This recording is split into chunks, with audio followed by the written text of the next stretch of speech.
보물이 되는 지식을 찾아 떠납니다. 펼쳐라 보물지도! 네, 우리가 의사소통하는 방법에는 정말 여러 가지 방법이 있습니다. 그 가운데 대표적인 게 말하기와 글쓰기 아닌가 싶거든요. 두 분은 어떤 방법을 주로 많이 이용하시나요? 저는 사실 글 쓰는 것보다 말하는 걸 좀 더 좋아하는 편이에요. 근데 왜 우리랑은 말을 잘 안 해요? 여기는 카메라가 많잖아요. 어렵네요. 조금 어렵네요. 우리 경환 씨는 어떠세요? 네, 저는 뭐 말하기 글쓰기 다 네, 많이 하는 편인데 저도 아무래도 말을 더 많이 하고 말이 많아가지고 노래할 때도 노래보다 말을 좀 더 많이 하는 것 같아요. 예. 그런 것 같고 사실 글쓰기는 요즘 뭐 워낙 스마트폰으로 이렇게 많이 하다 보니까 점점 더 글쓰기가 줄어들지 않나 그렇습니다. 향원 씨는 어떤 걸 더 좋아하나요? 저는 사실 말하기와 글쓰기 둘 다 잘하고 싶기는 한데 하면 할수록 어려운 게 말하기와 글쓰기인 것 같더라고요. 그래서 제가 보물지도 녹화할 때 한 번씩 NG도 내잖아요. 그렇죠. 많이 네. 내죠. 그때마다 나는 연계국어가 아닌가 이런 자괴감이 들기도 하거든요. 근데 오늘 모실 선장님께서는 말하기와 글쓰기의 달인이십니다. 아마 오늘 많은 도움을 받을 수 있을 것 같은데 바로 모셔보도록 하겠습니다. 선장님 나와주세요. 네, 반갑습니다. 네.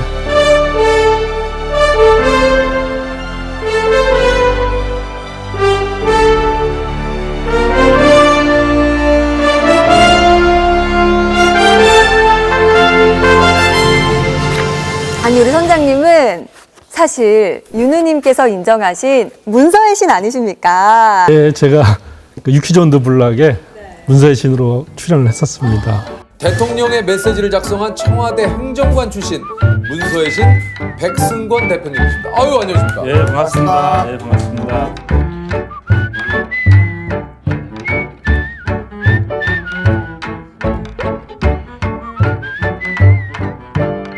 오늘은 이제 물론 그 어른들이 들어도 좋을 이야기지만 특히 학부모님들이 많이 들었으면 좋겠어요. 그러니까 우리 학부모님들이 아이들 너무나 사랑하잖아요. 교육적으로 또. 그렇죠. 네. 그런데 제가 오늘 드리는 말씀을 잘 들으면은 아이들이 이렇게 평생을 살아가는데 아주 중요한 그런 능력을 어떻게 길러줄 수 있는가. 바로 그런 팁을 이제 얻어갈 수 있지 않을까. 저도 교육 쪽에 있는 사람으로서 오늘 맞습니다. 귀를 쫑긋하고 들어야 될 것 같아요. 네. 초등학교 선생님 계시기 때문에 더더욱 제가 이제 드리고 싶은 말씀이 많고요. 또 우리 정인욱 선생님, 선수님도 혹시 결혼하셨나요? 저 애가 둘 있어요. 그러면 뭐 특별히. 그래서 제 시간이에요, 오늘. 예, 맞습니다. 학부모님. 네. 잘 제 이야기 듣고 네. 한번 그 아이들한테 이렇게 한번 적용을 해보면은 큰 도움이 될 겁니다. 예. 좋습니다. 그러면 박수로 우리 선장님 강의 청해 듣도록 하겠습니다. 예, 반갑습니다. 예.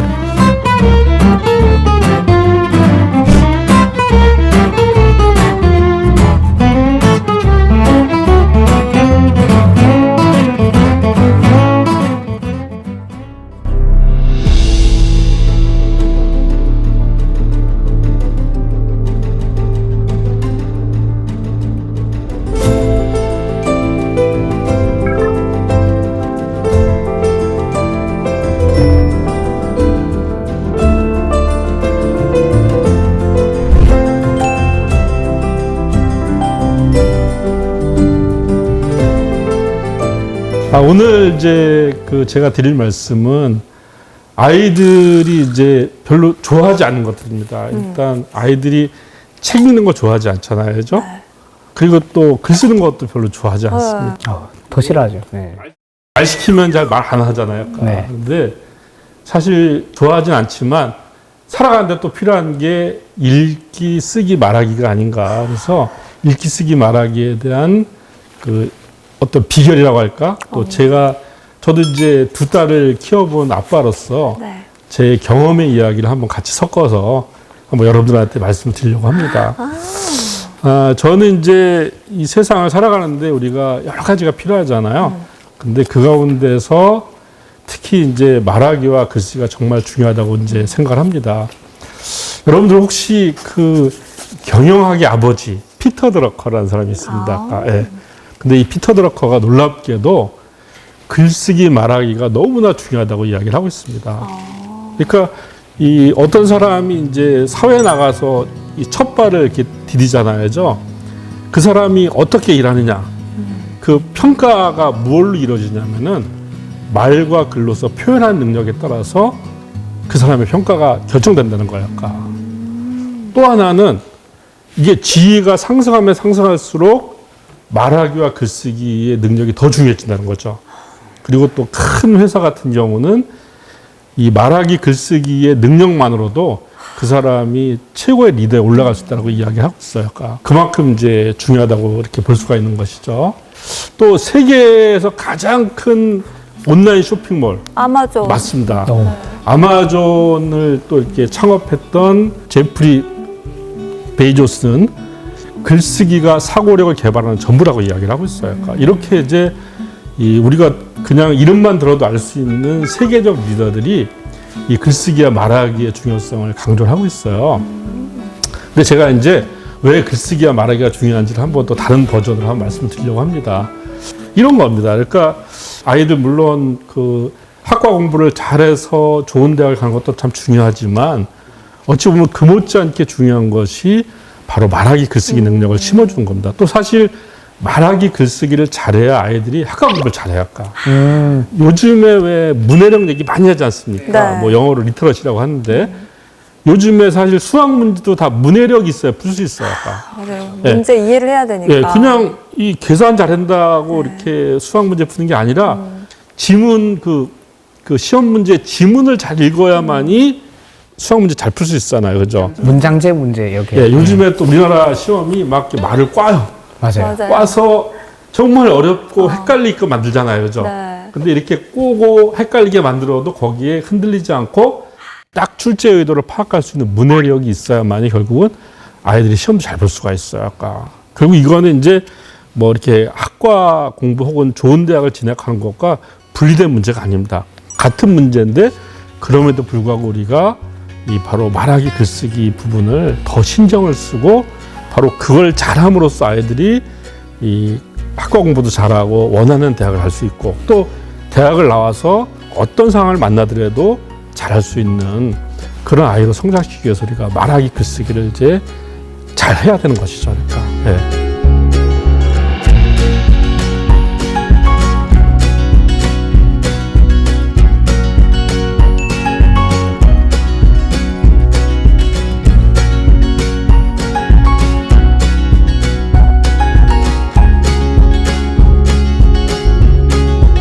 막 더 잘 써주고 싶고 더 잘 말하고 싶은데 예. 방법이 있는 거죠, 선생님? 그럼요. 네. 얼마나 더 잘하려고. 예, 그러니까 이 세상에는 참 좋은 게 뭐냐면 모든 잘할 수 있는 것들은 전부 이렇게 법칙이 있어요. 예. 그래서 이제 바로 그거를 제가 우리 그 시청자분들한테 알려주려고 합니다. 자, 그런데 이제 말하기 글쓰기 얘기를 하기에 앞서서 네. 말하기 글쓰기는 우리가 밖으로 표출하는 행위잖아요. 그죠? 네. 그러니까 우리가 아웃풋이죠, 표현하는. 아웃풋. 네. 그죠? 근데 아웃풋을 잘하려면 뭐가 있어야 되죠? 인풋이 있어야 돼요. 인풋이 있어야 되잖아요. 네. 그죠? 바로 그 인풋에 해당되는 게 바로 책 읽기죠. 그죠? 네. 그 우리가 이제 책을 보통 읽는다고 했을 때 우리가 뭘 좋아하냐면은 많이 읽는 걸 좋아할까? 다독. 그렇죠? 예, 야, 책 많이 읽어야 돼. 네. 다독상도 있고. 맞습니다. 네. 그리고 또 뭐 우리나라 뭐 이렇게 옛날에 뭐 이렇게 그 한자 무슨 저기 성어에 보면은 남아 수독 오거서 남자라면 모름지기 5술의 책을 읽어야 돼. 뭐 이런 얘기를 한단 말일까요? 5술이면. 네. 맞습니다. 어우. 네. 엄청난 거죠. 그죠? 네. 또 하나는 야, 책 한 번 잡았으면 끝까지 읽어야 돼. 너는 왜 이렇게 의지력이 없니? 이렇게 얘기한단 맞아요. 말이에요. 그죠? 그렇죠? 네. 한 번 딱 잡았는데 진짜 재미없는데 끝까지 읽어야 된다. 맞습니다. 근데 제가 예. 약간 이 병이 있어요, 선생님. 네. 저는 한 번 시작하면 이걸 끝까지 안 읽으면 제가 너무 찝찝한 거예요. 그렇죠. 네. 네. 그래서 저는 좀 병이 있습니다. 저도 저기 한 40대까지는 네. 그 비슷한 병에 걸렸었습니다. 완치하셨습니까? 예, 저는 지금은 이제 자유로워졌습니다. 저도 이 병에 걸릴까봐 시작을 안 하는 거예요. 야, 더 현명. 현명한데? 네, 시작하면 끝까지 읽어야 되니까. 또 하나는 이제 책을 이렇게 한 권 다 읽고 난 다음에 그 다음에 읽어야지 왜 여러 권 읽냐 이렇게 이제 그러니까 이렇게 하면 안 된다라고 또 이렇게 얘기를 하잖아요, 그죠? 저는 이 세 가지가 바로 다독, 완독, 그 다음에 이제 차례대로 읽는 걸 우리가 순차독이라고 합니다. 이 세 가지의 편견으로부터 좀 벗어날 필요가 있다고 생각이 들어요. 예. 실례지만 우리 세 분 책 한 권 읽고 나면은 뭐가 남으시나요? 뿌듯함. 오! 제가 사실 제가 준비했던 답이 뿌듯함인데 이요. 이게 딱 말씀을 하시네요. 예, 뿌듯하긴 한데 딱히 남는 게 없죠. 그죠? 맞아요. 어디 가서 책에 있는 얘기를 뭔가 좀 이렇게 써먹으려고 해도 막 떠오르지도 않잖아요. 맞아요. 그렇죠? 그런 게 있어. 막 맞아요, 이렇게 맞아요, 하고. 맞아요. 예. 그러니까 이게 많이 읽는 것이 잘 중요하진 않거든요. 자, 한 권을 읽어도 이게 딱 뭔가 남게끔 우리가 해야 되는 겁니다. 그러니까, 예. 그 다음에 이 정말 재미없는 책을 계속 끝까지 읽다 보면은 점점 그게 쌓이다 보면요. 독서에 대한 흥미를 잃게 돼요. 맞아요, 맞아요. 지치게 되는. 예. 어른도 그렇고요. 아이는 두말할 것도 없습니다. 그러니까 아이들은 자연스럽게 읽다가 재미없고 읽다가 이거 아닌 거 싶으면은 거기서 읽기를 중단하고 다른 책으로 넘어가야 되죠. 그러니까 책이라고 하는 게 무슨 뭐 절대 불변의 그런 게 아니지 않습니까? 그죠? 그렇죠. 저는 그러니까 자유롭게 정말 프리스타일로 우리 읽어야 된다고 생각하거든요. 그 다음에 저는 개인적으로 책을 보통 한 두세 권을 동시에 읽어요. 왜냐하면요. 저도 이제 뭐 책을 그래도 다른 직업보다는 많이 읽는 편이잖아요. 네.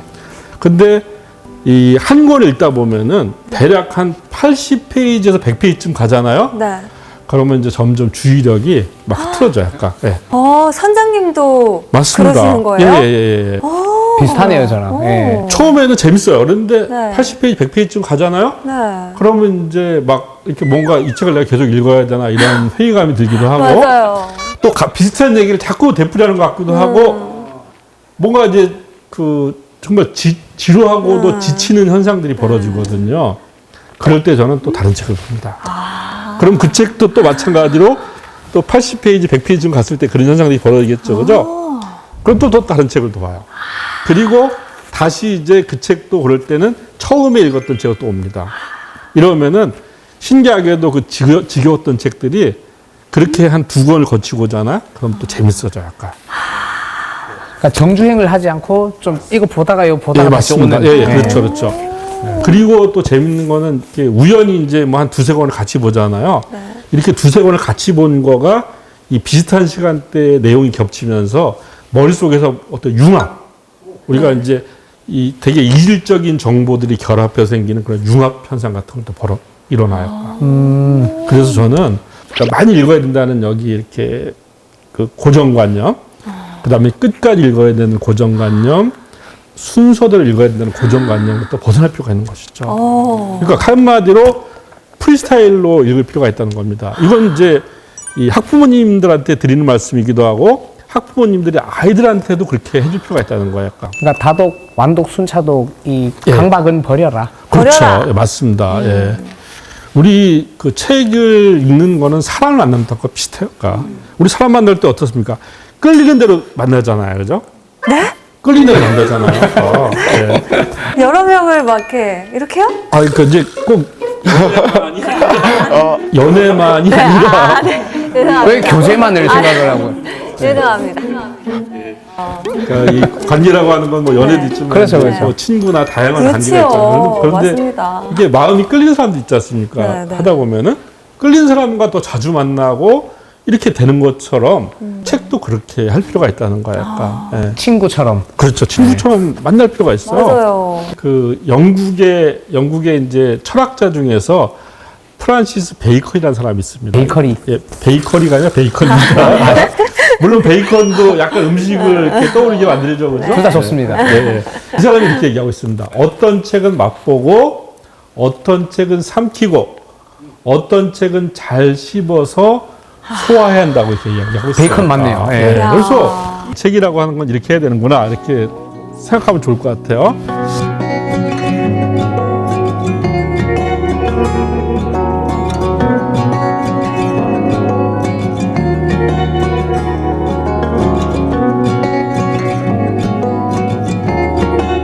그 중에서 이제 제가 몇 가지 이제 책을 좀 자유롭게 읽을 때 좀 효율적으로 읽는 방법들을 몇 가지 한번 말씀드릴게요. 첫 번째는 여러분 이 학부모님들은 아이들을 독서의 주인공으로 만들어야 됩니다. 독서의 주인공이요? 예.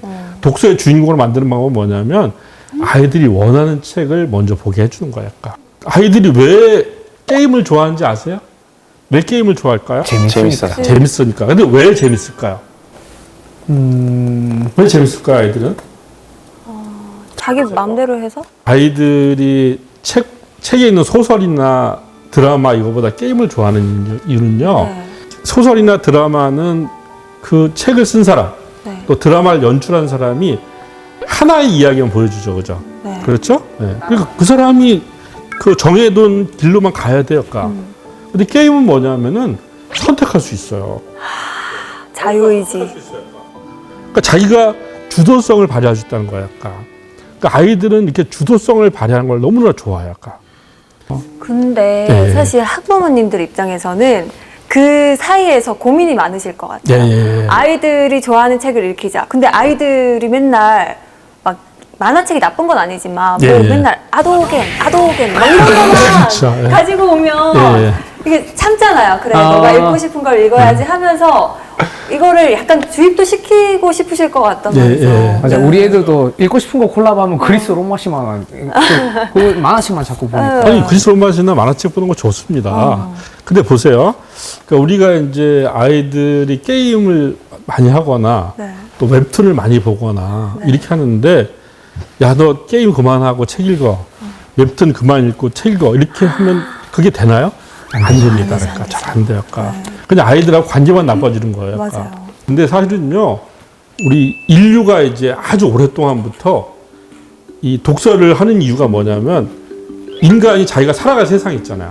살아갈 세상을 책을 통해서 미리 추체험을 하는 거예요. 이를테면 다른 얘기로 하면 시뮬레이션을 해보는 겁니다. 네. 간접 경험할 수 있게 해주는. 이를테면 무슨 어떤 모험 소설이 있다고 한다면 실제로 모험하려면 위험하잖아요. 그런데 모험 소설을 통해서 그 어떤 위험을 회피하고 그걸 경험해 볼 수가 있잖아요. 그렇죠? 네. 그렇게 해서 이제 가장 그 오래된 그런 시뮬레이션의 형식 또 가장 그 인정받는 시뮬레이션의 형식이 독서일 뿐입니다. 그럼 게임과 웹툰은 그 시뮬레이션이 안 일어나느냐? 거기도 마찬가지로 일어나고 있어요. 오. 네. 제 딸은 그 왜 이렇게 농장에서 네. 작물 키우는 거 있잖아요. 네. 아시죠? 네, 압니다. 그걸 엄청 좋아해서 저는 그게 너무나 좋더라고요. 그 농사를 농장을 잘 경험해 보는 거잖아요. 그 아이가 그 게임이 아니라고 한다면은 언제 그런 걸 해보겠어요? 그러니까 앞으로 얘가 어머. 이제 자기가 인생을 경영해 나갈 거 아닙니까? 네. 그 경영해 나가는 걸 바로 그런 게임을 통해서 시뮬레이션 할 수가 있는 겁니다. 예. 아니 그럼 이 정도면 선장님 그냥 예. 책 안 읽고 게임하면 되겠는데요? 예. 그러니까 그렇지만 네. 그렇지만 네. 그럼에도 불구하고 이제 네. 책을 읽어야 되는 거죠. 왜냐하면 제가 이제 이렇게 하는 이유는 네. 아이들과 그렇게 하면 소통이 되잖아요. 그렇죠. 우리 엄마 아빠가 나를 알아주네? 이렇게 된단 말이에요. 그러니까 나를 그냥 다 반대하는 게 아니라, 내가 하는 일에 대해서 우리 엄마가 이렇게, 우리 아빠가 이렇게 그 인정을 해줘. 이렇게 이제 접근을 해야만이 비로소 이제 아이들하고 이렇게 대화의 통로가 열리는 것이죠. 자, 이렇게 열렸을 때 열렸다. 이제 우리가 어떻게 해야 되냐면은 책을 많이 읽는 것이 아니라 네. 1년에 한 권을 읽어도 상관없어요. 그러니까. 진짜요? 예. 자, 이렇게 1년에 한 권을 읽지만 거기서 정말 100권을 읽은 것 못지않게 효과를 볼 수 있는 게 바로 슬로우 리딩이다, 슬로우 리딩. 슬로우 리딩. 말 그대로 천천히 읽기죠. 오. 네.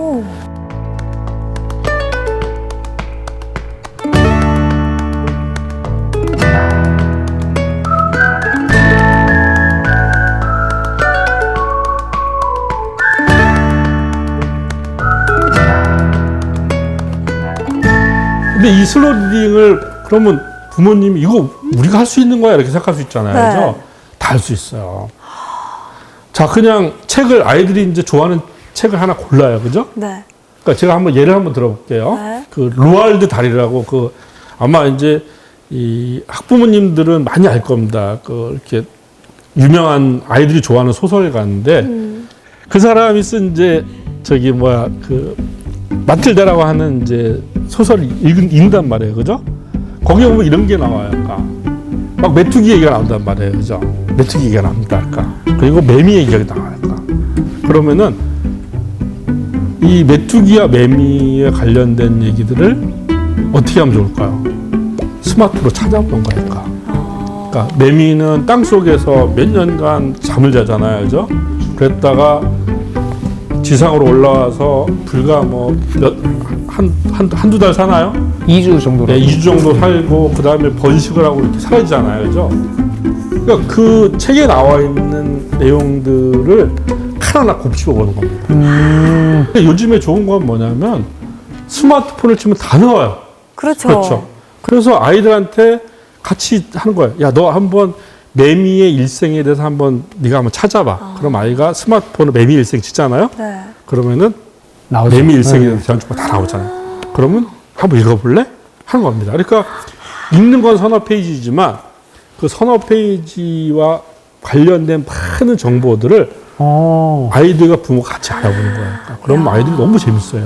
이렇게 해서 아이들이 흥미를 갖게 만들어야 됩니다. 그럼 진짜 아이들 입장에서는 책 하나를 가지고도 놀이처럼 여러 가지 할 수 그렇죠. 있는 게 너무나도 맞습니다. 많잖아요. 그렇죠. 예. 그럼 책에 가까워질 수밖에 없겠네요. 그렇죠. 예. 그러니까 그렇게 해서 한 권을 그렇게 띄잖아요. 그러면은 그 책을 평생 잊을 수가 없어요. 우리가 이제 보통 책을 많이 읽어야 된다는 것이 책을 통해서 지식을 막 쌓아야 돼. 이렇게 생각하잖아요. 근데 지식을 그냥 쌓아두는 거는 별로 의미가 없습니다. 활용이 안 돼요. 이 쌓아둔 지식을 연결하는 힘, 그걸 소화하는 능력이 바로 메타인지 능력이거든요. 근데 이걸 소화하는 능력은 바로 어떻게 되냐면 바로 이게 슬로우 리딩처럼 한 권의 책이라도 온전하게 이렇게 자기 거로 만들었을 때 메타인지가 생기는 거예요. 약간. 정말 내 것이 됐을 때. 그렇죠. 네. 예.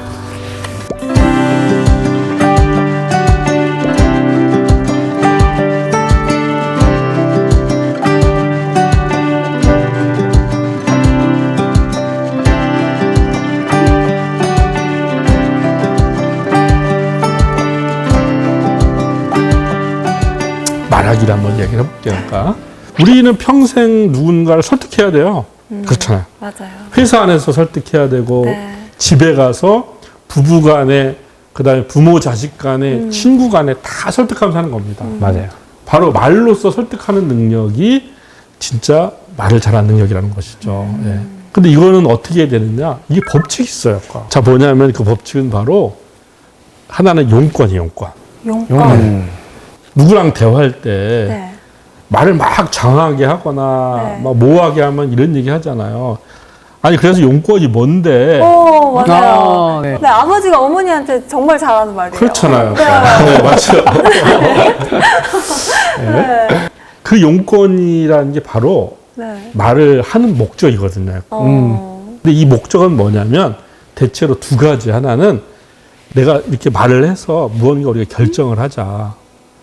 또 말을 해서 이렇게 판단하자라고 하는 게 바로 용건입니다. 그러니까 내가 저 사람하고 말을 할 때는 항상 머릿속에 내가 이 말을 통해서 저 사람하고 어떤 결정을 이끌어내려고 하는 거지, 어떤 판단을 이끌어내려고 하는 건지를 먼저 생각을 해야 돼요. 그 용건은 또 타당해야 돼요. 말도 안 되는 용건을 얘기하면 안 되잖아요. 그죠? 그러니까 용건을 분명히 정하고 또 그건 타당해야 된다는 거. 이거 하나가 첫 번째고요. 자, 그런데 그 용건만 얘기해 봤어요. 그러면 이제 상대방이 듣기에 저 사람 얘기가 뭐 틀린 말은 아닌 것 같아. 이렇게 생각은 하지만 그렇다고 딱 공감이 되지는 않잖아요. 맞아요. 네. 그러니까 공감이 되지 않으면 절대 사람 행동하지 않아요. 그냥 네 말 맞아? 이 정도 수준의 반응을 이끌어내서는 별로 말을 한 보람이 없잖아요. 그렇죠. 네. 내가 말을 했으면 저 사람이 생각이 바뀌든지 행동이 바뀌든지 뭔가 나의 말을 통해서 움직일 수 있게. 움직여야 되잖아요. 그죠? 바로 그게 움직이게 하는 게 바로 근거입니다. 근거. 근거. 그냥 막연하게 용건만 얘기하면 안 되고 타당한 근거가 타당한 용건이 있어야 되고 근거는 가급적이면 구체적이고 생생한 이야기를 해야 돼요. 약간. 막 어떤 관념이나 막 모호하게 얘기해 버리면 안 되거든요. 그래서 아이들한테 이렇게 용건과 근거를 갖고 말을 하도록 그렇게 부모님이 사실 가이드를 해야 돼요. 그런데 우리의 부모님과 아이들은 어떻게 대화하고 있을까요? 어떻게 대화하고 있어요? 이거 안 하면 이거 안 해준다. 이거 괜찮나요? 네, 그렇죠. 용건이 확실한. 이거 안 하면 이거 안 해. 그렇죠. 네. 그거는 이제 용건과 근거라기보다 용건과 협박이. 네, 나도 협박. 그렇죠. 네. 사실 이제 이렇게 얘기하고 있어요. 아이들은 부모님한테 이렇게 얘기하고 있습니다. 엄마, 나 장난감 사줘. 끝. 아이들 용건밖에 얘기하지 않잖아요. 아, 맞아. 그러면 이제 부모는 얘를 장난감을 사줄까 말까 고민하잖아요. 그죠? 왜? 라고 하는데. 이런 말을 하는 부모는 정말 그렇게 하시나요? 네. 그럼 훌륭한 부모님입니다. 오, 나이스. 이게 대체로는 뭐냐면 그냥 엄마 나 장난감 사자 그러면은 야, 너 지난번에 샀는데 또 사냐? 아, 맞아. 이런 식으로 그냥 예스냐 노냐만 얘기를 하지 왜라고 묻지도 않아요. 근데 보세요. 집안에서는 이렇게 용건만 말해도 다 통하죠. 그죠? 상관없어요. 아까. 근데 아이가 이제 학교에 갔어요. 학교에 가서 용건만 얘기하면 통할까요? 안 되죠. 안 통하잖아요. 더구나 이 아이가 학교를 졸업하고 사회에 나갔어요. 사회에 나가서 용건만 얘기하잖아요. 더더욱 안 되죠. 그럼 더더욱 안 되고 도대체 뭐 할래야? 이상한 놈이다. 네. 예. 어이가 없어 하잖아요. 그렇죠? 맞아요. 그렇죠? 그러니까 아이가 집에서 부모님하고 대화할 때부터 항상 용건을 말할 때는 근거를 말할 수 있도록 이렇게 아이들이 그렇게 대화 문화를 배워야 되는 거예요. 그래서 우리 정인욱 선수처럼 엄마 나 장난감 사러 왜? 라고 물어봐야 되는 거야. 그럼 아이가 처음에는 당황해요. 이걸 왜 묻지? 그런데 아이는 고민하기 시작해요. 아, 내가 왜 장난감을 가지려고 하지? 자, 이건 뭐냐면 스스로 자기의 욕구를 유식한 말로 얘기하면 객관하는 거죠. 그러니까. 또 하나는 아, 내가 무언가를 상대방한테 요구하려면은 항상 근거를 제시해야 되는구나. 근거를 제시하지 않고는 절대 어떤 일이 벌어지지 않는구나라고 이렇게 이야기를 하는 거죠. 근데 그 왜 있잖아요, 선장님. 예, 예. 왜가 왜? 이게 네. 아니라 네. 왜? 이렇게 하는, 그러니까 묻는 왜가 아닐 수도 있어요. 그건 협박 아니야. 그러니까 이유가 궁금한 왜가 아니라 안 돼의 왜를 맞습니다. 왜? 이렇게 할 때도 있는데 그렇죠. 그럼 아이 입장에서 또 혼란이 올 것 같아요. 그렇죠. 네. 그거는 질문이 아닙니다. 그렇죠. 그것도 마찬가지 용건과 협박이에요. 아, 그래서 안 되라고 하는 얘기를 부모님이 그냥 왜? 라고 이렇게 이제 이렇게 얘기하는 거고 네. 그렇게 얘기하지 말고 진짜로 진부하게. 저는 네. 물음표예요. 네. 왜? 그렇죠. 맞아요. 장난감 갖고 싶어 하면 왜? 네, 네, 그렇죠. 그렇죠. 이건 있는데 이게 네. 없어서라고. 그렇죠. 얘기를 그렇죠. 맞아요. 맞습니다. 정말 좋은 그런 겁니다. 그러니까. 그런데 또 부모님은 또 아이들한테 어떻게 얘기할까요? 야, 너 청소 안 해? 용건만 얘기하잖아요. 그러니까. 청소해. 해버리면 이미 그거가 명령으로 들리게 맞아. 되고 뒤에서 아무리 근거를 얘기한다고 하더라도 아이들 귀에 들어오지 않아요. 반발심 먼저 생기고. 그렇죠. 반발심 생기고 아이가 이렇게 약간 위압감을 느끼는 거거든요. 그러니까 그래서 부모는 하고 싶은 말, 용건을 뒤로 가야 돼요. 뒤로 빼는 거예요. 미과일식으로. 네, 맞습니다. 어우, 좋습니다. 그러니까 먼저 근거를 이렇게 얘기하고 자 이러니까 네가 좀 청소를 해야 되지 않겠니? 라고 이런 식으로 대화를 할 필요가 있어요. 네가 여기 장난감 이거 노라는 거 봐 먼지 꾸디다. 노라는 거 봐 먼지 꾸디다. 그러니까 네가 그렇죠. 너무 지저분하잖니. 예, 예. 청소해볼까? 여기 그렇죠. 이렇게. 이러다가 너 이렇게 발로 밟으면 네. 네 발이 다칠 수도 있고 어. 뭐 이런 식으로 이제 해서 그래서 우리가 청소를 좀 해야 되지 않겠니라고 이렇게 미과식으로 이야기를 해야 돼요. 그런데 아이에게는 또 어떻게 하냐면 아이는 두 가지로 말하도록 또 우리가 부모가 가이드해 줄 필요가 있어요. 그 방법은 뭐냐면 아이가 쭉 말을 하잖아요. 네. 그러면 거기서 용건을 찝어서 아 네가 이런 말을 하고 싶었구나를 발견해 주는 거예요. 그러니까 제일 좋은 교육 방법은 우리가 레버 상대방이 했던 행동과 말을 정리해서 들려주는 거예요. 네. 그래서 네가 이런 말을 하고 싶었구나. 그래서 이런 용건을 이렇게 근거를 얘기하고 있네라고 아이들 다시 얘기해 주는 거예요. 아이들한테 다음에는 있잖아. 이렇게 하고 싶은 말부터 엄마한테 해줘. 그래야 엄마가 더 정확하게 알아듣지. 그러니까 이게 뭐냐면 아이가 어떤 자기의 어떤 생각들을 표출하는. 그래서 그렇게 우리는 서로 대화를 할 필요가 있어요. 그래서 부모님은 미괄식, 아이는 두괄식으로 이렇게 얘기를 해줘야 됩니다. 얼마 전에 이제 인터넷에도 용돈 기한서 이래서 애가 이제 용돈 필요하다는 말을 되게 근거를 막 써가지고 하는 거 보니까 내가 부모라도 이건 주겠다 하는 생각이 들어요. 맞습니다. 그러니까 그게 아이는 거기서부터 누군가 설득하는 방법들을 트레이닝하는 거예요. 이걸 잘하는 아이들이 나중에 회사에 들어가서 회사에 가면 다 어떤 일 할 때 다 기한서, 보고서, 기획서 다 그렇죠. 써야 되잖아요. 맞아요. 설득해야지 이루어지잖아요. 맞아요. 그거 잘하는 아이로 성장하는 거니까. 네. 이제 뭐 필요하다고 하면 적어서 갖고 오라야겠다. 그렇죠. 필요한 이유를. 맞습니다. 네. 그렇게 하는 게 네. 좋아요. 그러니까 말을 하는 것보다도 네가 그러면은 왜 필요한지, 뭐가 필요하고 왜 필요한지에 대해서 용건하고 근거를 한번 해가지고 아빠한테 보내. 뭐 꼭 문서로 안 해도 카톡으로 해도 그렇게 보내라고 하면은 아이는 이제 고민하기 시작하는 거니까. 네. 그래서 항상 아이들이 뭐 무슨 여행을 하고 싶다, 아니면 조금 뭐 태블릿 PC 같이 좀 돈이 들어가는 걸 사고 싶다고 할 때는 그렇게 아이들로 하여금 스스로 자기가 부모를 설득할 수 있는 논리를 스스로 만들 수 있도록 그렇게 가이드를 할 필요가 있습니다.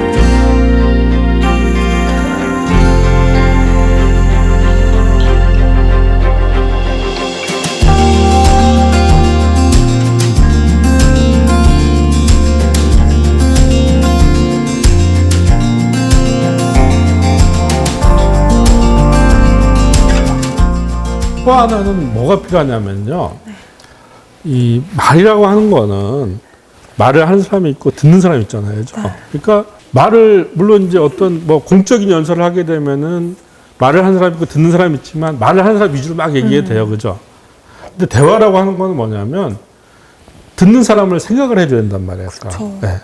근데 어떤 사람은 자기 하고 싶은 말만 해. 맞아요. 처음부터 끝까지 자기 하고 싶은 말 다 하고 말지나 얘기 다 했으니까 이제 갈래. 이런 사람들 정말 많잖아요. 그죠? 맞아요. 네. 이게 부모와 자식 간에, 연인 간에, 친구 간에 진짜 자기 할 말만 실컷 하고 가는 사람들이 많아요. 약간. 일방적인. 네. 이런 사람은 누가 제3자가 보기엔 저 사람 말 잘하네라고 느낄지 모르겠지만 이 사람 말을 하면 할수록 어떻게 됩니까? 관계가 네. 점점 안 좋아지겠죠. 그렇죠? 벽이 생기는 느낌. 이게 약간의 비호감이 되면서. 맞아. 그렇죠. 네. 말을 하면 사실은 더 호감이 생겨야 돼요. 네. 말을 하면 더 소통이 돼야 되고 그 사람에 대한 긍정적인 생각이 더 떠올라야 되는데 이런 사람은 말을 하면 할수록 더 부정적으로 바뀌는 거니까. 자, 그래서 항상 말을 할 때는 내가 하고 싶은 말과 상대방이 듣고 싶은 말을 적절하게 조화를 이루도록 또 해줘야 돼요. 그게 어려워요. 네, 어렵죠. 맞아요. 네. 항상 이렇게 대화라고 하는 것은 관계성이고, 그래서 그렇게 뭔가 느낌이 이 얘기하면 별로 안 좋을 것 같은데 하는 얘기는 안 하는 게 좋아요. 안 하는 게 낫다. 사실은 잘 따져보면은 네. 그게 상대방을 위한 얘기 같지만 사실 자기의 답답함을 달래주려고 하는 얘기일 가능성이 높습니다. 맞아요. 그래서 아이들하고 이렇게 대화할 때도 바로 이제 그런 것들이 필요하다는 점을 말씀드릴 수 있을 것 같아요. 네.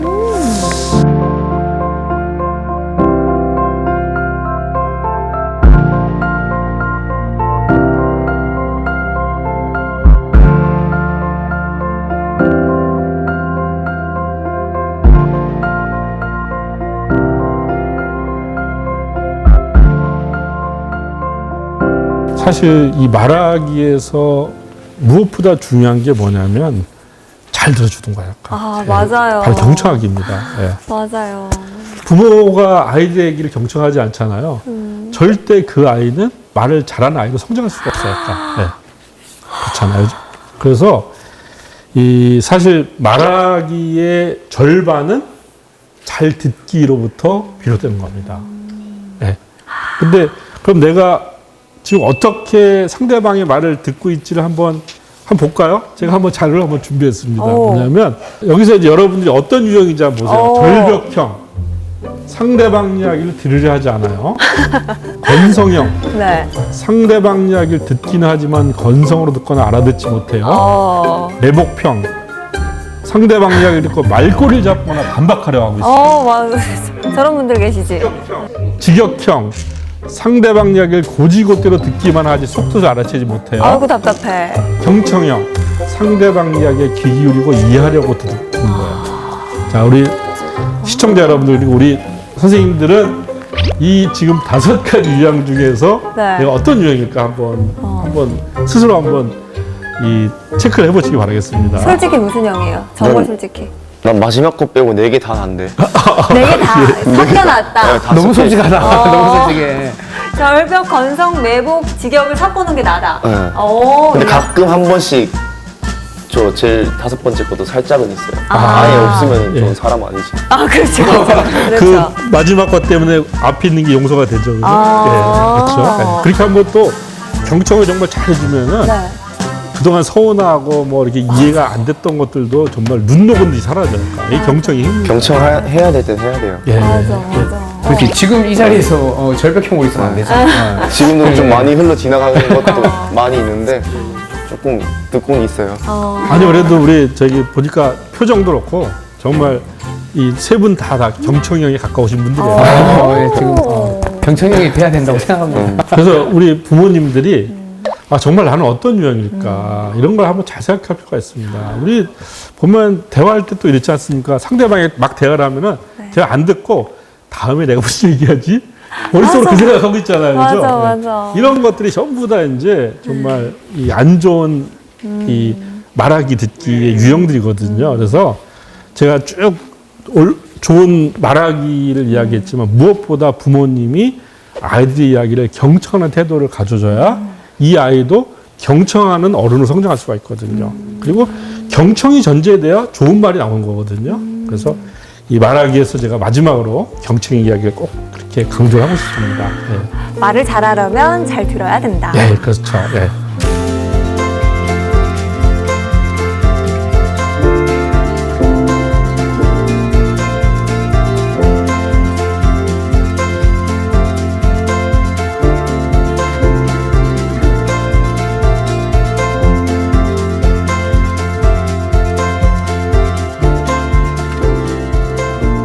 그 다음에 이제 글쓰기입니다, 글쓰기. 예. 글쓰기. 드디어 대망의 글쓰기. 예, 글쓰기입니다. 네. 예.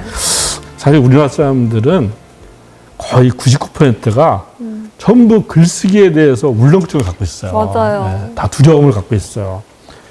그 결정적인 이유 중에 하나가 바로 초등학교 때 일기를 써가서 거기 다 지적질을 한 겁니다. 진짜 공감합니다. 네. 네, 진짜 방학 때 그리고 선장님 방학 일기는 심지어 몰았어야 돼요. 그렇죠. 맞아요. 계약하기 하루 이틀 전에 이런 말 해도 되고 온 가족이 모여서 막 이렇게 한단 말이죠. 그렇죠, 그런 그렇죠. 기억들이 좀 네. 글쓰기에 대한 거부감을 조금 느끼게 하는 것 같아요. 네. 제가 두 가지를 말씀드리고 싶은데 한 가지는 아이가 이제 그 일기를 쓰잖아요. 네. 그러면은 선생님들은 일기를 썼다는 사실만으로 정말 칭찬을 막 해줬으면 좋겠어요. 그래서 야 글을 쓰니까 이렇게 칭찬을 받는구나 라고 하는 이런 좋은 경험을 갖게 해야 됩니다. 근데 칭찬도 그냥 글 잘 썼어 해버리면은 칭찬이 아니에요. 아이들도 알아요. 그냥 선생님 그냥 하는 말이구나 이렇게 알아요. 영혼 없네. 영혼 없는 칭찬이 되는 거죠. 칭찬하려면 선생님이 찝어서 칭찬을 해줘야 돼요. 구체적으로. 너는 의성어 의태어를 너무나 잘 쓰고 있네? 어떻게 이렇게 예쁜 의성어 의태어를 쓰니? 라고 그렇게 얘기해줘야 돼요, 아까. 그리고, 야, 너는 풍경 묘사를 너무나 잘하고 있어. 그리고 또, 야, 너는 선생님도 이 단어를 잘 몰랐는데 이거 어떻게 알았어? 이런 식으로 찝어서 칭찬을 해줘야 돼요. 쓰고 싶다, 쓰고 싶다. 네. 그러면 이제 이 아이는 글을 쓰는 행위 자체가 즐겁잖아요. 네. 그러면 이 아이가 점점 어떻게 되겠습니까? 더 쓰려고 합니다. 글쓰기에 어떤 정말 선순환이 일어나는 겁니다. 예. 근데 지적질을 받는 아이들은 그 초등학교 때부터 계속 글쓰기가 트라우마예요. 맞아요. 이런 사람들이 나중에 대학 졸업하고 회사 가서 어떤 모습을 취할까요? 회사 가서도 글 못 쓴다고 부장님, 팀장님한테 너는 대학을 도대체 대학에 가서 뭘 배웠길래 글을 손으로 쓴 거야, 발로 쓴 거야? 라는 지적질을 당하는 거잖아요. 맞아요. 직장 생활할 때. 많은 직장인들이 지금 그러고 있습니다. 맞아요. 그러면 정말 이 직장 때려치우고 싶죠. 네. 그 직장 생활도 힘든데 맨날 다 보고 쓸 때마다 가서 지적질 당해야 돼. 너무 괴롭잖아요. 이런 언어로 성장하는 거예요. 그러니까 글쓰기에 대해서 유쾌한 기억들을 만들고 긍정적인 기억을 만들어서 이렇게 가야 되는데 우리는 그렇게 하고 있지 못하는 거죠. 근데 제가 이제 이렇게 얘기하면 어떤 분들이 얘기해요. 아니, 그런데 아이들이 이렇게 맞춤법도 틀리고 그랬는데 그러면 그걸 그냥 가만히 내비둬야 돼요? 그런 고민도 들겠어요. 네. 그냥 그 지적질 안 하면은 아이가 그걸 틀린 걸 잘 모르잖아. 이렇게 얘기를 합니다. 지적질이 필요하죠. 근데 어떻게 하냐면은 지적질은 아이가 소화할 수 있을 만큼만 하면 되는 거야. 틀린 거를 선생님이 다 얘기하면 안 돼요. 그럼 아이는 아우 이거는 이제 그냥 넉다운이니까. 뭔가 내가 개선하려고 노력하는 것이 아니라 그냥 넉다운이 돼버려요. 포기하게 돼. 그렇죠. 네. 근데 아이의 글을 보면은 반복적으로 틀린 게 있을 거야. 그런 걸 한 개 내지 2개 정도만 얘기해 주는 거예요.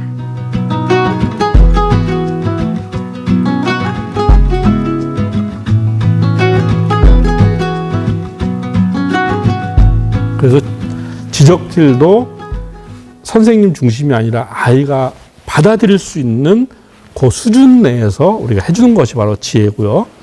그래서 저는 이 아이들한테 제일 중요한 건 아무튼 칭찬해 주는 거. 뭐 칭찬은 뭐 고래도 춤추게 한다는 말이 있듯이 이렇게 이제 막 그 글을 쓰는 행위 자체가 칭찬받고 박수받는 일이구나라고 하는 걸 아이들이 느끼게끔 해주고 그다음에 소화할 수 있을 만큼만 딱 지적질을 해주는 거죠. 네.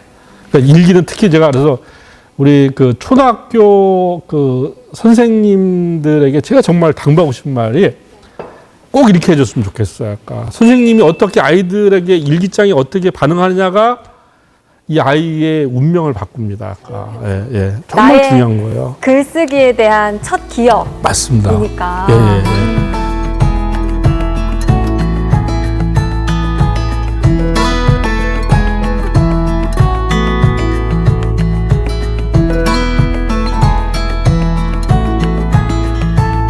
또 하나는 이제 그 아이들이 자기 이야기를 되게 소중하게 여겨야 돼요. 아까.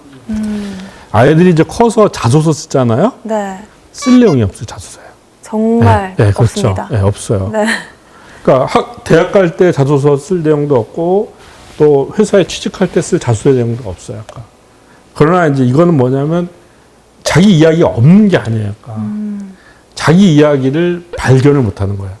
미국의 여러분들 오바마 대통령 아시잖아요. 네. 이분이 이제 처음엔 무명의 정치인이었어요. 그런데 이분이 2004년인가 미국 민주당 대선 후보 존 케리 지지 연설을 하면서 세계적인 정치인이 됐어요. 예스 캔이라고 하는 유명한 연설이 있습니다. It is that fundamental belief, I am my brother's keeper, I am my sister's keeper, that makes this country work. It's what allows us to pursue our individual dreams and yet still come together as one American family. 그 다음에 이제 페이스북을 만든 주커버그 아시죠? 네. 주커버그가 또 하버드대 가서 연설을 합니다. 이 사람들의 연설의 특징이 뭔지 아세요? 다 자기 이야기일까? 네.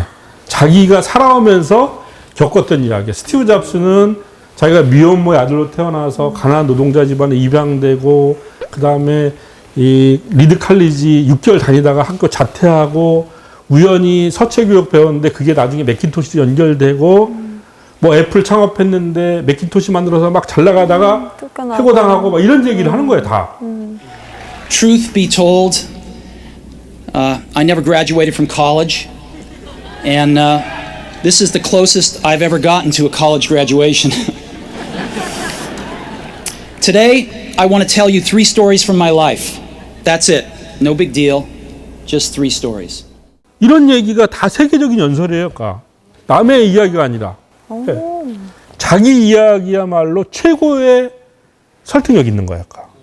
그래서 아이들이 이렇게 소중한 자기 이야기를 발견하게끔 해줘야 돼요. 그래서 부모가, 그러니까 아이들은 그냥 무심히 흘러가는 얘기지만 부모가 거기에 가치와 의미를 부여준 겁니다. 야, 너 줄넘기를 열흘 동안 했는데 아빠가 보기에 정말 대단한 것 같아. 아무나 하는 거 아니야. 너 이 줄넘기를 첫째 날 했을 때, 둘째 날 했을 때 이렇게 하면 할수록 어떤 느낌이 들었니? 이렇게 그 얘기가 너무나 소중하다는 것을 이렇게 부모가 인정을 해줄 필요가 있습니다. 그러면 아이는 아, 내가 이게 정말 중요한 일을 했구나라고 하는 걸 알게 되고 이런 얘기들이 많이 쌓여야만이 결국은 자기 이야기가 튼튼한 자기 이야기가 있는 어른으로 성장할 수가 있어요. 이런 것들이 다 자소서에 다 들어가는 거고요. 또 하나 회사에서 혹은 어떤 조직에서 일을 할 때 누구를 설득하는 것 있잖아요. 자기 이야기만큼 설득력이 간 건 없어요. 바로 바로 그런 것들을 할 수 있도록 나의 이야기가 얼마나 소중하다는 거를 발견하게 해줘야 돼요. 아까. 예. 그건 부모가 옆에서 자꾸 이렇게 그런 지점이 나올 때마다 이렇게 한마디씩 해주는 거예요. 아까. 세상에는 그냥 두면은 금덩어리도 다이아몬드도 별거 아니니까. 사람들이 저기에 가치와 의미가 있다고 생각하기 때문에 금덩어리와 다이아몬드가 소중한 것이지 인정 안 해주면 아무 소용이 없어요. 그렇잖아요. 그냥 강가에 있는 돌하고 다를 바가 없단 말이에요. 마찬가지로 아이들에게 있는 그런 것들을 금과 다이아몬드로 만들어주는 거는 바로 부모라는 겁니다. 예.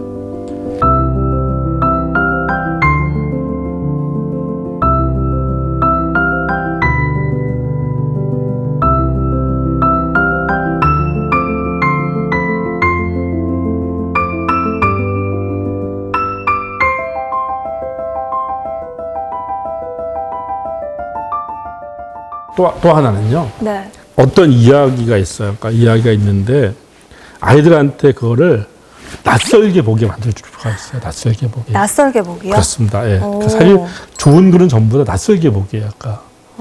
낯설게 본다는 게 무슨 의미인가요? 자, 우리 선생님들이 하루 지난 일을 한번 글로 써보세요. 그러니까 아침에 몇 시에 일어나고 세수하고 밥 먹고 그 다음에 일터로 나가고 해서 잠잘 때까지 얘기를 한번 쭉 써보세요.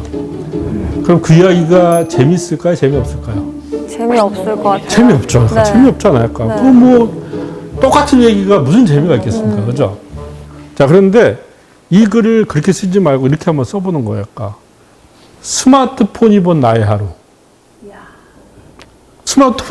스마트폰이 나의 하루 어떻게 해요? 일단 스마트폰은 아침에 막 자기가 알람을 울려서 주인을 깨우겠죠, 그죠? 맞아. 근데 이놈의 주인이 일어나지도 않아요. 약간. 자꾸 꺼요. 막 나를 집어 던져.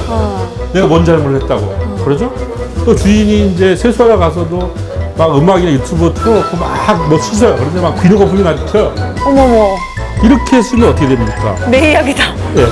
하루의 일과가 전혀 다르게 보이죠. 그죠? 이게 바로 낯설게 보게 약간. 그래서 저는 아이들한테 일기도 낯설게 보기 방식으로 쓸 필요가 있다는 거야. 꼭 네가 주인공일 필요가 없어. 엄마 입장에서 너의 하루를 한번 써봐. 집에 있는 우리 고양이나 강아지 입장에서 한번 너의 하루를 써봐.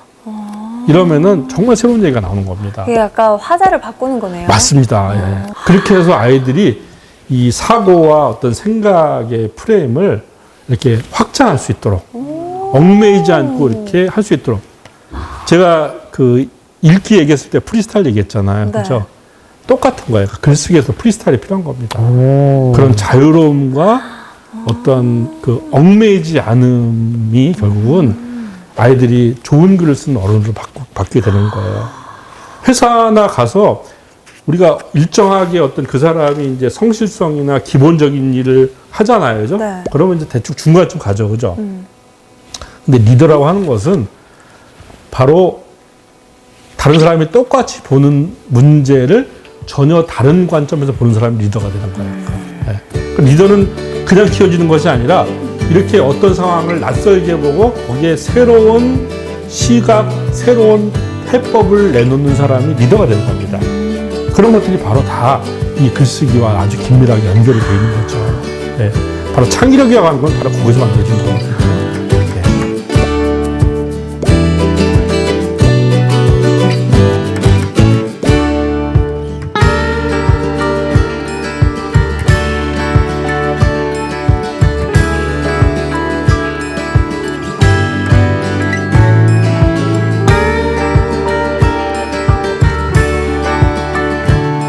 아니 오늘 진짜 이렇게 전체적으로 말하기, 읽기, 글쓰기에 대한 진짜 지식 항해를 떠나봤는데 그렇다면 선장님께서 오늘의 강의 딱 한마디로 정리를 해주신다면요? 아까 얘기했던 제프리 베이조스 아마존 창업자의 이야기로 마무리를 하려고 합니다. 글쓰기가 사고력을 개발하는 데 전부다. 결국 아이들이 자라면서 공부도 하고 그 다음에 일도 하고 관계도 맺고 이 모든 것들이 다 사고력을 요구를 하거든요. 근데 이 사고력은 바로 글쓰기를 통해서 얻어진다는 사실을 저는 강조드리고 싶습니다.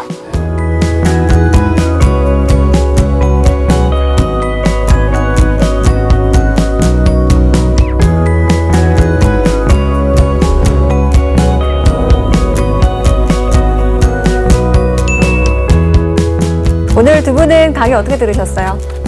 저는 자녀들 교육에 좀 많이 도움이 된 것 같고 아까 말씀하셨듯이 용건과 근거를 가지고 확실하게 얘기를 해야 될 것 같고 이야. 네, 왜냐면 이제 저도 사실 막 안 돼 협박 없어지는 그게 더 중요한 것 같아요. 오늘 학부모로서 아주 귀를 쫑긋하고 네. 들으셨네요. 오늘 좀 네. 제가 말했잖아요. 제 시간이라고. 정말 네. 오늘 얻어가시는 거 진짜 많으셨던 시간이고 네. 사실 선생님이시니까 또 기분이 남다르셨을 것 같아요. 예, 저도 뭐 아직 부모는 아니지만 선생님 입장에서도 사실 이게 좀 와닿는 이야기들도 많고 애들한테 아까도 말씀드렸지만 이게 이 글쓰기나 자기 표현하는 거에 있어서는 사실 우리나라 사람들이 또 다른 나라보다 좀 표현이 좀 약한, 좀 그런 면이 어느 정도 있기 때문에 저는 이런 것 자기 표현이 정말 중요하다고 생각해요. 그래서 오늘 요 강의를 통해서 뭐 다른 부모님들 혹은 다른 선생님들도 이 표현에 대해서 조금 더 생각해 볼 수 있는 기회가 됐을 것 같아서 아주 유익했던 것 같습니다. 그리고 그 아까 이제 뭐 아까 금 다이아몬드 이야기 하셨는데 저도 이제 애들을 보면 뭔가 원석처럼 모든 아이들은 사실 금덩어리인데 이거를 어떻게 닦아주냐. 그 닦아주면 이제 빛을 발하게 할 수 있잖아요. 저는 이제 그 빛을 발하게 하는 게 표현하는 언어, 이제 그래서 말하기나 글쓰기나 이런 것들을 할 수 있게 우리가 잘 닦아주는 게 또 우리 어른들의 역할이 아닌가 이렇게 생각했습니다. 네, 오늘 되게 어른스럽게 말했네요. 아니 근데 진짜 확실히 또 우리 아이들에 관한 이야기를 하실 때는 경환 씨가 또 좀 달라 보여요. 아, 네, 오늘 교사 연수할 때처럼 되게 귀를 쫑긋하게 들었습니다. 알겠습니다. 네, 사실 오늘 강의는 뭐 아이들뿐만 아니라 성인들에게도 꼭 도움이 되는 시간 아니었나 생각이 듭니다. 사실 우리 보물지도가 너튜브 말로 세움에서 다시 보게 되잖아요. 네, 콜로세움 아니고 말로세움. 맞습니다. 다시 보기가 되니까 저는 오늘 강의를 말로 세우면서 계속 다시 보기를 하면서 나의 말하기, 읽기, 또 쓰기까지 좀 실력을 업그레이드 해봐야겠다 생각이 들었습니다. 자, 그럼 오늘의 지식강의는 여기서 마무리해 보도록 하고요. 다 같이 인사드리면서 마쳐보겠습니다. 다음 주에도 찾아라 보물지도! 우리가 글을 쓰려고 할 때 제일 먼저 이렇게 맞닥뜨리는 게 있죠, 그죠? 멘붕. 네, 멘붕 그렇죠. 네. 네, 맞습니다. 왜 글을 쓰려고만 하면은 두려움을 느끼고 울렁증을 느낄 것인가? 글쓰기의 요령을 정확하게 알면은 멘붕, 두려움, 울렁증 다 사라질 수가 있어요. 갑자기 자신감이 생겨요. 과연 다독, 다작, 다상량만 해서 글쓰기가 좋아질까? 오히려 안 좋은 습관들이 생긴 사람이 더 많아요. 다장만이 답은 아니군요. 맞습니다. 네. 너무 어렵다. 읽기, 그 다음에 쓰기, 생각하기 이 세 가지를 바로 관통한 것도 있습니다. 뭔가요? 그게 뭐냐면 바로 좋은 글이라고 하는 것은 문장을 잘 쓰는 글이 아니에요. 마음을 움직이는 글이 바로 좋은 글입니다. 왔다. 네. 여러분들 바로 이 마음을 움직이는 글을 쓰기 위해서 바로 이 법칙을 잘 활용하시면은 누구나 좋은 글을 쓸 수가 있습니다.